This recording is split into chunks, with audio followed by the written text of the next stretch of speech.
말씀은 여호수아 7장으로 넘어와서 패배의 원인이란 제목으로 말씀 나누길 원합니다.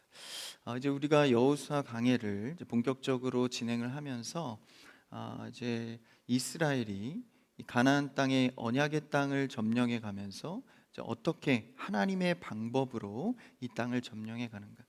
사실 이것은 전쟁의 승리만을 이야기하는 것이 아니라 앞으로 장차 가나안 땅에서 이들이 살아갈 때 어떤 원리와 태도로 살아가야 하는지를 이 첫 스타트로 배우는 것입니다.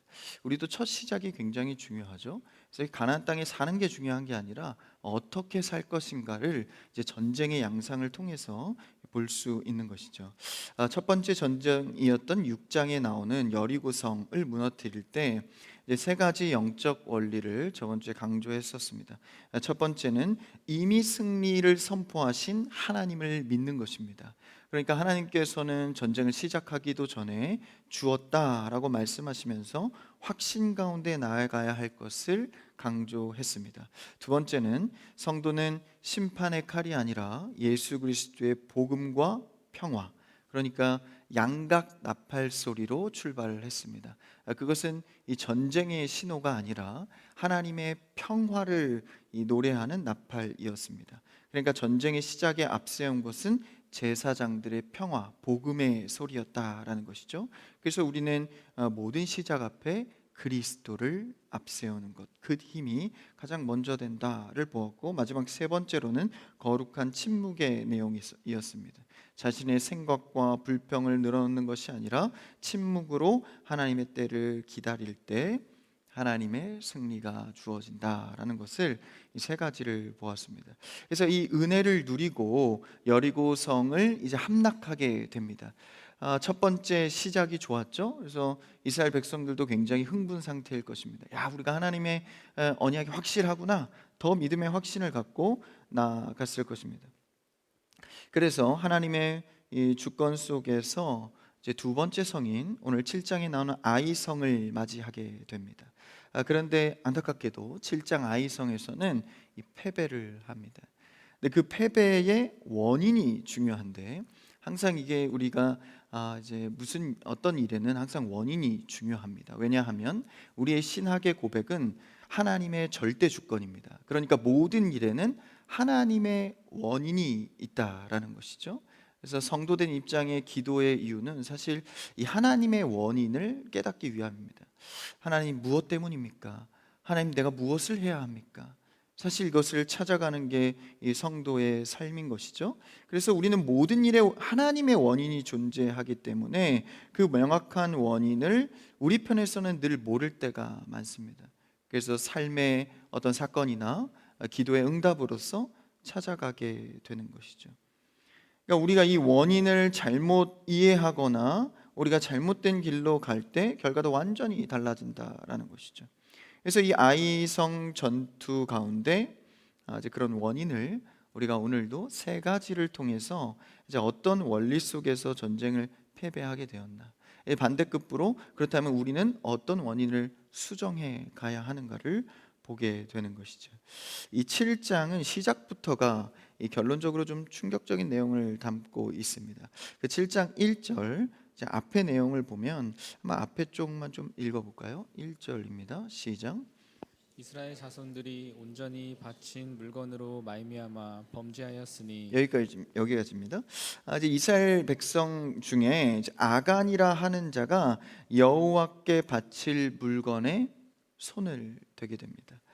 이 손을 대지 말았어야 할 물건에 손을 대어서 하나님이 진노한 것인데, 이 신앙 도덕적인 측면에서 하지 말아야 할 것을 한 것에 대한 죄, 뭐 그 정도로 우리가 생각되어지지만 아간의 범죄는 그것보다 좀 더 심각한 의미를 갖습니다. 우리가 물건 하나 훔쳤다고 하나님 바로 그냥 민족을 멸절해 버리고 뭐 그 정도의 심판은, 물론 구약에도 그런 좀 심한 심판들이 나오지만 뭐 지금 여기에서는 그런 의미는 아닙니다. 더 심각한 어떤 영적인 의미를 담고 있는 것이죠.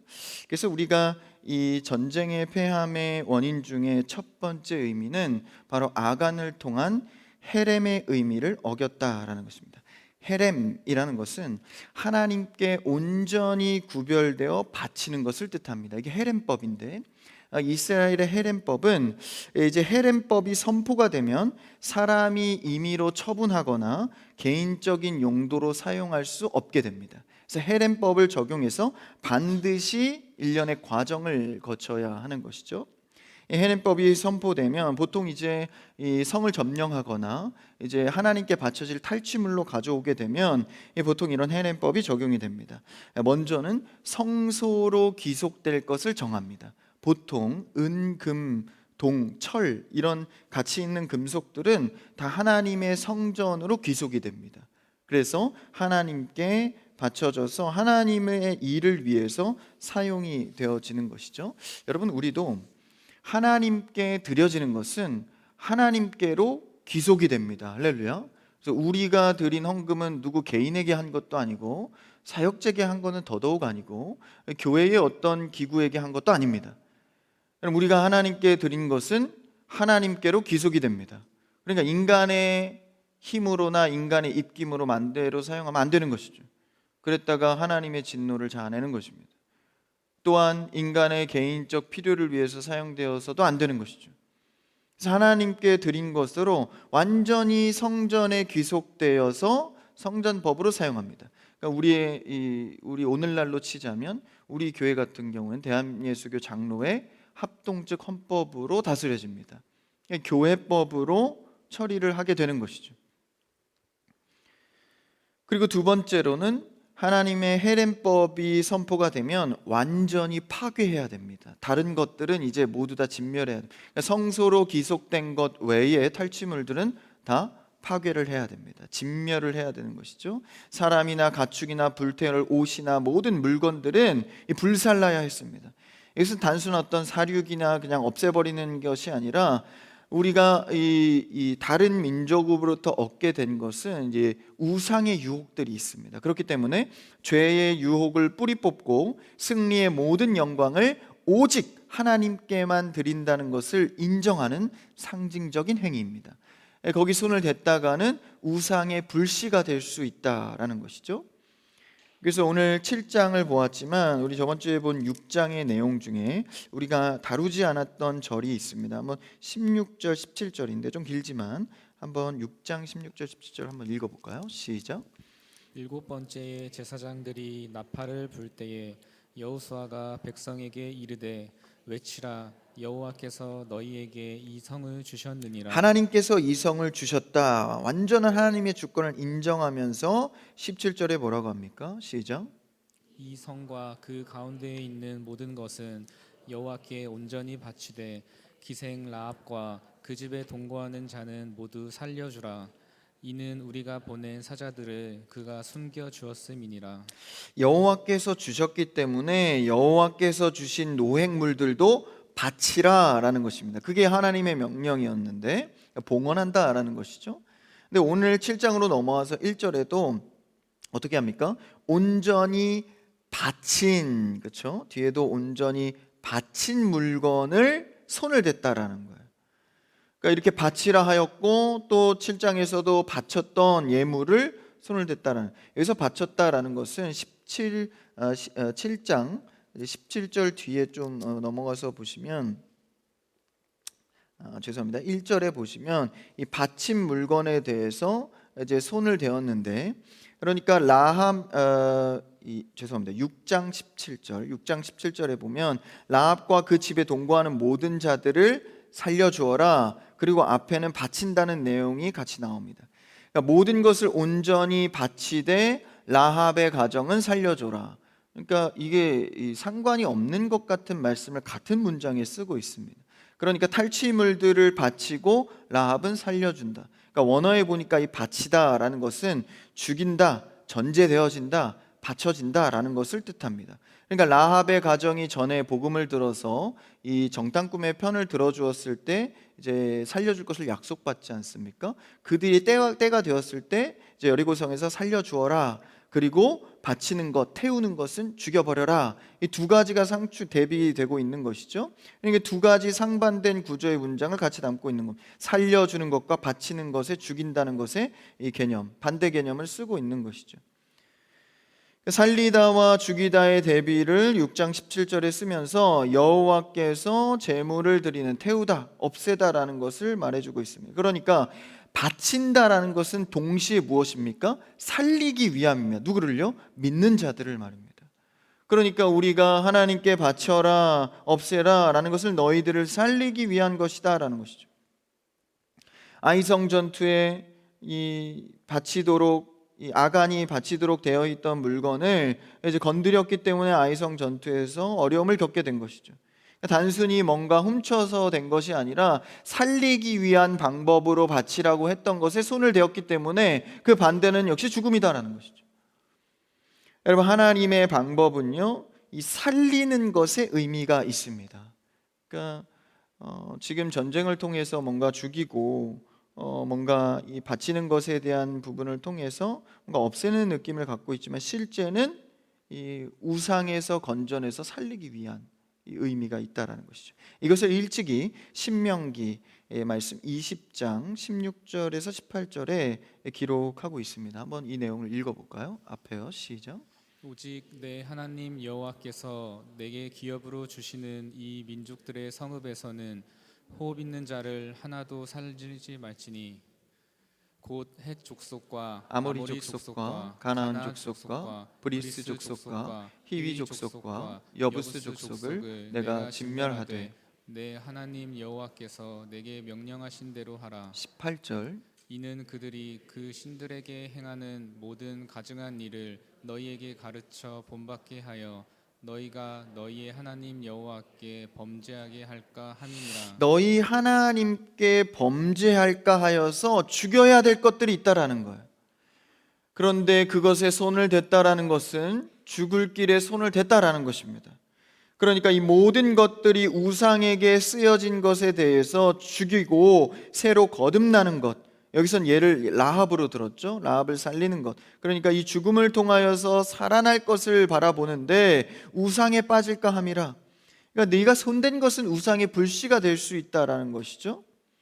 그러니까 우리가 우상의 불씨가 될 수 있는 것에 손을 댔을 때 하나님이 살리고자 하는 의도와 어긋났다라는 것.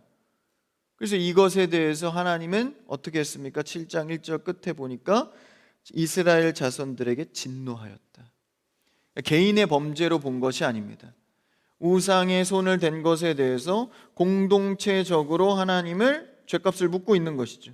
한 사람의 죄가 전체의 패배를 가져온 것입니다. 이스라엘이 범죄하였다라는 것이죠.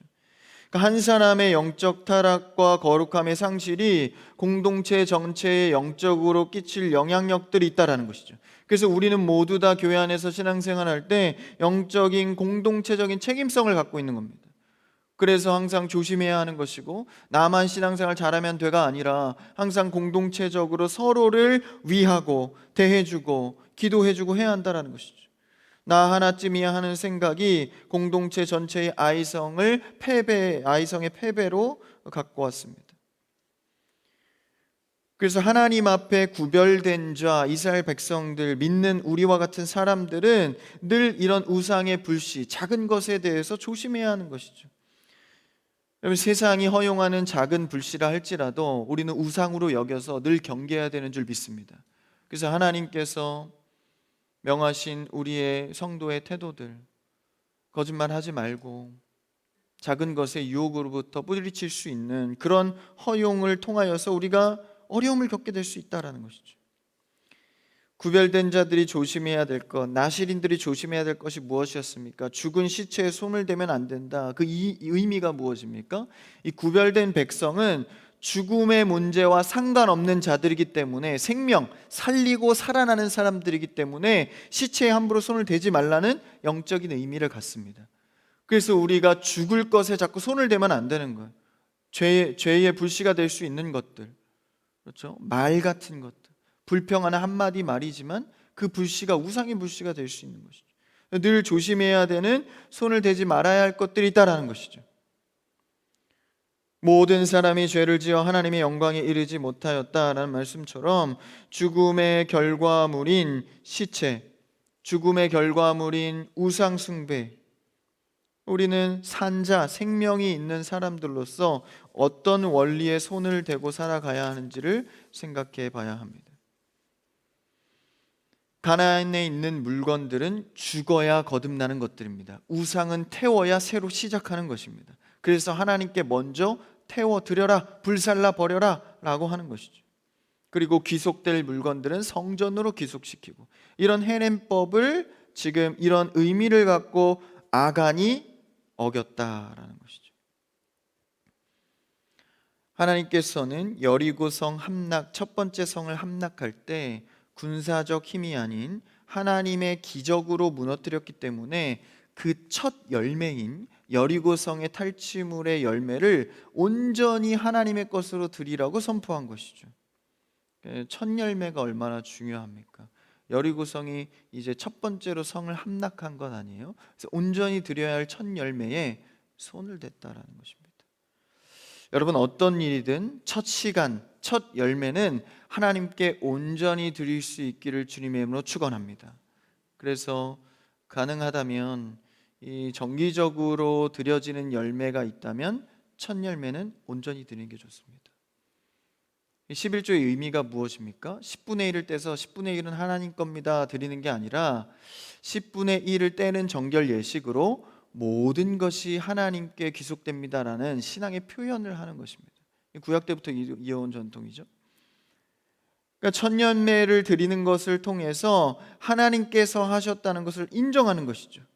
그러니까 여기서 손을 댔다는 것은 우상의 불씨에 손을 댄과 동시에 하나님의 인정에 대한 부분에서 일부 탈취를 해가는 겁니다. 그러니까 다시 말하면 하나님을 의지하지 않는다라는 것이죠. 여러분, 100% 하나님을 의지하지 않는 것은 조금이라도 빠져나가면 그 의미가 다 희석되는 것입니다. 주님을 의지할 때 온전히 의지하는 여러분 되기를 축원합니다. 그래서 기도할 때는 완전히 주님께 기대서 기도하는 것이죠. 그 중에 살림을 받은 여리고성에서 살림을 받은 자가 누구입니까? 라합과 그의 가정들이죠. 하나님의 편에 선 자들, 하나님의 소식을 듣고 하나님의 편 선 자들입니다.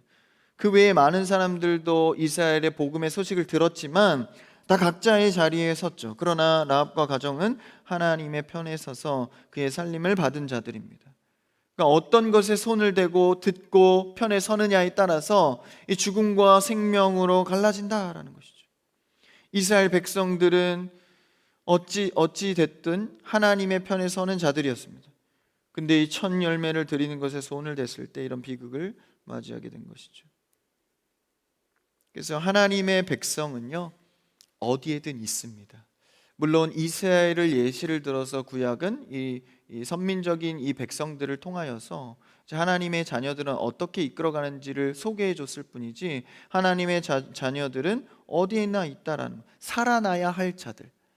그래서 우리는 이미 먼저 된 자로서, 생명의 자리에 손을 대는 자로서 어디 있는 사람들에게 늘 복음의 소식을 전해야 하는 것이죠. 지금은 이란 전쟁으로 세계 정세가 굉장히 시끄럽습니다. 이 중동 전쟁으로 계속 퍼져나가고 있는 양상인데 참 마음이 불안하고 걱정이 됩니다. 그러나 중동 땅, 무슬림의 이 테러 집단이잖아요. 사실 그곳에서도 하나님께서 예비한 돌아와야 될 사람들이 있습니다. 끔찍한 비인권 국가 속에서도 하나님의 돌아올 사람들은 늘 있는 것이죠. 그래서 우리가 그 무고한 희생자들, 민간인들, 이게 참 안타까운 거예요. 돌아올 백성이 있다는 지금 라합 그 가정, 그 여리고성을 다 진멸하는 상황 가운데에서도 하나님이 찾으시는 라합과 그 생명에 손대어진 그 가정이 있었다라는 거예요.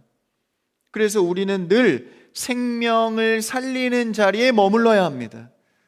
이 전쟁은 지금 죽이는 양상이잖아요. 그래서 이게 마음이 무거운 겁니다. 이걸 기도해야 됩니다. 정치적 열강들의 모습은 자신들의 국익만을 위해서 사람의 생명의 무고함을 이제 생각하지 않는데, 우리 주의 사람들은 기도해야 합니다. 속히 하나님의 나라로 해결될 수 있도록.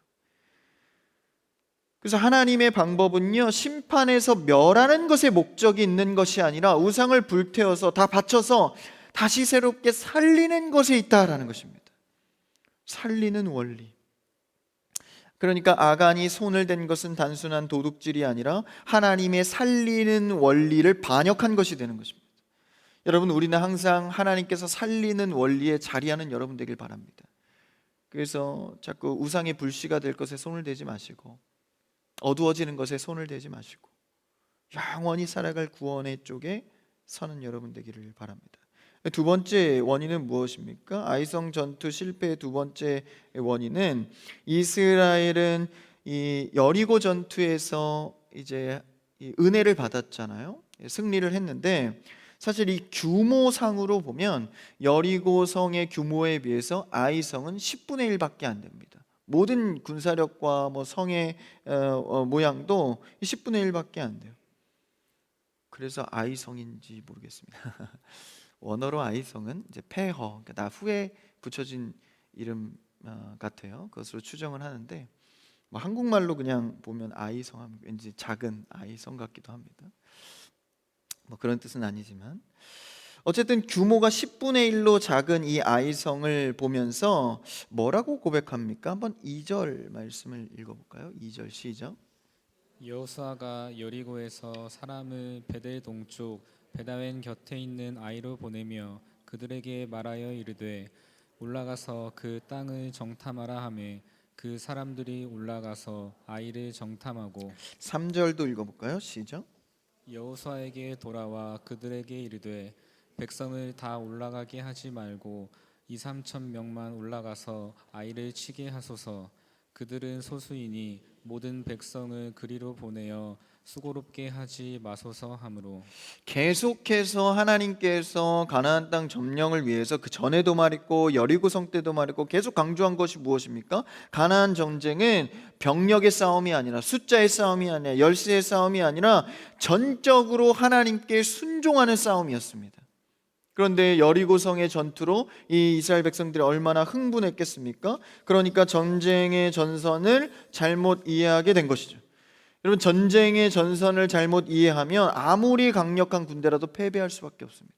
이 전쟁의 전선이 어디에 있는가, 어디에 힘을 실어야 하는가, 무엇을 위해 싸우는가, 어떤 방법으로 해야 하는가, 그러니까 이 전선을 이해하지 못하면 패배할 수밖에 없는 것이죠. 항상 계속해서 강조해온 하나님께서 이미 주었으니 너희는 순종으로 확인해라, 이 싸움이 전쟁의 중요한 전선이었던 것이죠. 그런데 정탐한 결과 여리고성보다 10분의 1도 안 되는 그 병력을 보고 이스라엘은 기세가 등등했습니다. 그러니까 그들이 전에 육신의 생각을 갖고 있던 그 습관이 다시 올라온 것이죠. 그래서 3절에 굉장히 무서운 고백을 합니다. 그들은 소수이니, 그러니까 숫자를 보게 된 거예요. 그 전에는 병력과 숫자가 아니라 여호수아를 통해서 온 말씀에 순종하며 그냥 이 허무맹랑한 황당한 이 성을 도는 전략을 폈습니다. 전략도 아니죠. 그냥 일반적인 순종이었습니다. 근데 그것이 여리고성을 함락했죠. 근데 그들의 은혜는 잊어버리고 이제 자신의 힘으로 이긴 것으로 생각하여서 그들은 소수이니, 이런 무서운 고백을 합니다. 숫자가 보였다, 계산하기 시작했다라는 거예요. 여러분, 우리는 하나님을 믿는 이 전선으로 들어온 이상 오직 은혜와 십자가밖에 없는 줄 믿습니다. 은혜로 사는 거죠. 은혜를 잃어버리는 순간 숫자가 보입니다. 내 힘이 보입니다. 의가 보입니다. 오히려 자유해지지 않는 것이죠. 숫자가 적어지면 불안해합니다. 숫자가 많아지면 기세등등해지는 것이죠. 사실 우리의 이 경제적인 문제도 마찬가지입니다. 경제적인 문제에서 완전히 자유하려면 많이 벌면 자유해지는 게 아닙니다. 적게 벌든 많이 벌든 은혜가 충만하면 자유해집니다. 없을 때도 불안해하지 않고 많을 때도 교만하지 않습니다. 왜냐하면 하나님께서 허락하신 것에 순종의 의미로 본다면, 아, 내 안엔 은혜밖에 없구나, 십자가로 살아갈 수밖에 없구나. 그래서 이 전쟁의 양상에 숫자에 있지 않은데 갑자기 숫자 얘기를 하는 거예요. 정탐하고 오더니 교만해진 것이죠. 항상 이스라엘 백성들이 정탐에서 이 판세가 갈립니다. 어떤 정탐을 했는가, 그죠? 여기서도 정탐하고 숫자로 판단을 하는 거예요. 소수이니까 그러면서 뭐라고 합니까? 2, 3천 명만 올라가서 해도 충분하겠다. 이거 얼마나 무서운 생각입니까? 그래서 그들은 아간의 범죄와 더불어서 그들을 힘의 세력으로 이해한 겁니다. 2, 3천 명만 올라가도 되지 않겠는가? 탐욕과 함께 거룩함을 잃어버린 그들은 은혜의 원리가 아닌 힘의 논리로 전과 생각했던 대로 이 전쟁을 한 것이죠. 그래서 우리는 이 두 번째 원인과 같이 은혜를 잊어버리고 내 눈에 보이는 대로 육신적으로 생각하는 것, 이게 실패의 원인이 되었다라는 것이죠. 여러분, 우리는 날마다 은혜의 분량을 유지해야 되는 줄 믿습니다. 은혜가 떨어지면요, 자유함이 사라져요. 그래서 숫자를 보게 되죠. 그래서 여러분, 날마다 은혜를 채워가셔야 됩니다. 수요 예배 얼마나 좋아요. 주일에 은혜가 떨어질 것 같은 중간 수요일, 누가 정했는지 수요 예배는 참 좋아요. 그때 딱 적절하게 예배로 다시 회복하고 또 회개하고, 그렇죠? 그리고 또 떨어질 것 같은 몇 일이죠? 금요일. 금요일. 자꾸 제 얼굴만 비춰서 죄송한데 수요 금요. 그리고 또 주일 맞이하는 거예요. 얼마나 감사합니까? 그래서 은혜를 자꾸 채워가면서 하나님 앞에 자유한 삶을 사는 것이죠. 그 세 번째 원인은 무엇입니까? 한번 6절, 7절을 한번 6절 먼저 읽어볼까요? 같이 시작. 여호수아가 옷을 찢고 이스라엘 장로들과 함께 여호와의 궤 앞에서 땅에 엎드려 머리에 티끌을 뒤집어 쓰고 저물도록 있다가 3절까지의 내용에서 이제 정탐하고 그렇게 보냅시다. 그러면서 끝에 뭐라고 3절 끝에 뭐라고 합니까? 너무 수고롭게 하지 맙시다. 충분히 이길 것 같은데요. 그러면서 기도하지 않았습니다. 그리고 바로 보내죠. 하나님께 묻고 상의한 바가 없습니다. 그러면서 보냈을 때 3천 명이 실제 그렇게 올라가죠. 4절에.